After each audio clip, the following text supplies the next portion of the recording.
Hey everyone, in this video, I'm going to show you how to fill colors in Confluence tables in just a few simple steps. Start by clicking inside the cell you want to color to select it. You'll see a blue border appear around it. The cell becomes the active editing area, and any formatting you apply will target just that cell. Click the small arrow that appears to the right of the cell to open the Cell Options menu, then select the background color option.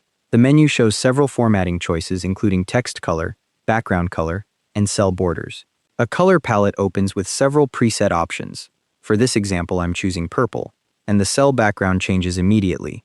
Your selected color fills the cell while the text remains visible, and the change saves automatically. You can select multiple cells at once by clicking and dragging across them before opening the color menu to apply the same color to an entire row or column.